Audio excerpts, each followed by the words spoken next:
नमस्कार, PGS news में आपका स्वागत है। पीजीएस न्यूज हर रोज लाता है हरियाणा से जुड़ी सभी महत्वपूर्ण और काम की खबरें, तो बिना समय गवाए जान लेते हैं। पहले जानते हैं मौसम का हाल। हरियाणा में बारिश और ओलावृष्टि से एक बार फिर ठंड लौट आई है। जहां दिन का तापमान हरियाणा में 28 से 29 डिग्री के बीच था, वहीं अब 22 से 24 डिग्री के बीच आ गया है। इस कारण फिर से ठंड का एहसास होने लगा है। मौसम वैज्ञानिकों ने भी एक सप्ताह तक इसी तरह मौसम बने रहने की संभावना जताई है। मौसम वैज्ञानिकों का कहना है कि 2 से 3 दिन अधिकतम तापमान में थोड़ी बढ़ोतरी होगी, मगर रात्रि तापमान गिरना शुरू होगा। इसके बाद 26 और 27 फरवरी को एक और पश्चिमी विक्षोभ हरियाणा में दस्तक देगा, जिसके कारण कहीं कहीं हल्की से मध्यम बारिश हो सकती है। बता दें कि हरियाणा में 2 दिन पहले बारिश और ओलावृष्टि देखने को मिली थी। हरियाणा के 5 जिलों पानीपत, कैथल, जींद, करनाल और फतेहाबाद में ओले गिरे थे।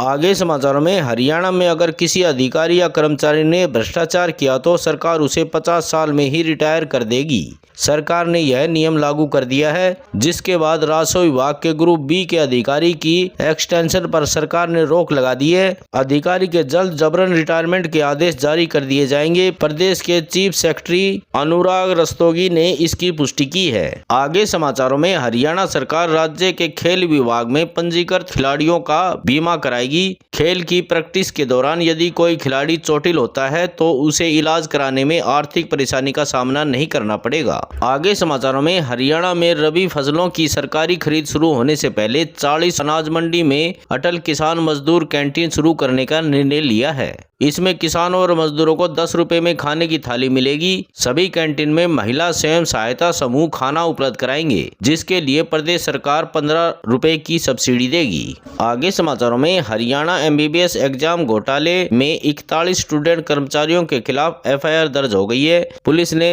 पंडित BD Sharma university of health Rohtak से 24 एमबीबीएस छात्रों का एकेडमिक रिकॉर्ड तलब कर लिया है। इन छात्रों के साथ साथ 17 विश्वविद्यालय कर्मचारियों का भी नाम एफआईआर में शामिल किया गया है। पुलिस की अभी तक की जांच में यूएचएसआर के 2 कर्मचारियों ने पूछताछ के दौरान एग्जाम घोटाले में अपनी भूमिका स्वीकार कर ली है। अब ये दोनों न्यायिक हिरासत में हैं। हर रोज ऐसे ही काम की खबरें जानने के लिए वीडियो को लाइक करें, चैनल को सब्सक्राइब करें और ज्यादा से ज्यादा शेयर करें, ताकि सभी तक ये वीडियो पहुंच सके।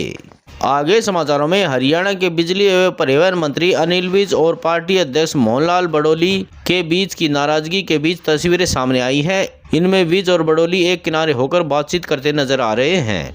किसी बात पर दोनों खिलखिलाकर हंस भी रहे हैं। इसके बाद उन्होंने साथ बैठकर खाना भी खाया। जींद में भाजपा नेता की भतीजी के शादी समारोह में ये तस्वीरें सामने आई। बता दें कि अनिल विज ने पिछले 1.5 महीने में अपनी ही सरकार और पार्टी की मुश्किलें बढ़ा दी थी। एक तरफ विज ने सीएम नायब श्रेणी के सरकार बनने के बाद उड़न खटोले में रहने की बात की, वहीं दूसरी तरफ हिमाचल में दर्ज हुए गैंगरेप केस में 2 बार अध्यक्ष बड़ोली का इस्तीफा भी मांग लिया, जिसके बाद बड़ोली ने उन्हें नोटिस तक जारी कर दिया। आगे समाचारों में, हरियाणा विद्यालय शिक्षा बोर्ड भिवानी ने वार्षिक परीक्षाओं को लेकर महत्वपूर्ण निर्णय लिया है। बोर्ड का कार्यालय 22, 23 और 26 फरवरी को छुट्टी के दिनों में भी खुला रहेगा। इस दौरान छात्र अपना एडमिट कार्ड में सुधार करवा सकेंगे। शिक्षा बोर्ड के बोर्ड सचिव अजय चोपड़ा ने शुक्रवार को बताया कि सेकेंडरी और सीनियर सेकेंडरी की वार्षिक परीक्षाएं 27 फरवरी से शुरू होंगी। सभी छात्रों के रोल नंबर 18 फरवरी से बोर्ड की वेबसाइट पर जारी कर दिए गए हैं। आगे समाचारों में, Haryana agriculture management extension institute Amethi Jind अब प्रदेश के सभी जिलों में युवाओं को खाद, बीज व कीटनाशक बिक्री के लाइसेंस के लिए प्रशिक्षण देगा। प्रशिक्षण 48 सप्ताह में पूरा होगा। इसके बाद युवा लाइसेंस ले सकेंगे। अमेठी करीब 1.5 साल से प्रशिक्षण दे रहा है, लेकिन अब इसका दायरा बढ़ाकर कुछ जिलों की बजाय अब हर जिले में प्रशिक्षण देने की तैयारी है। जानकारी के अनुसार खाद, बीज व कीटनाशक दवा की बिक्री के लिए पहले जहां बीएससी धारक ही लाइसेंस बनवा सकता था, सरकार ने इसमें छूट दी और 10वीं पास युवाओं को लाइसेंस बनवाने का मौका दिया। लेकिन इनके लिए उन्हें अमेठी द्वारा दिया जाने वाला प्रशिक्षण लेना होगा। उसके बाद उन्हें एक डिप्लोमा मिलेगा, जिसके आधार पर वे अपना लाइसेंस बनवा सकते हैं। आगे समाचारों में, हरियाणा को केंद्रीय रेल मंत्रालय से एक बड़ी राहत मिली है। दिल्ली अंबाला रेल कॉरिडोर पर बढ़ते लोड को देखते हुए रेल मंत्रालय ने मौजूदा 2 ट्रैक वाली प्रणाली को 4 लाइन वाले कॉरिडोर में अपग्रेड करने की योजना बनानी शुरू कर दी है। रेलवे अधिकारियों ने इस परियोजना के विवरण पर चर्चा करने के लिए पानीपत और सोनीपत में जिला प्रशासन के अधिकारियों के साथ उपायुक्तों की अध्यक्षता में बैठक की। इस परियोजना को 4 साल में पूरा करने का लक्ष्य रखा गया है।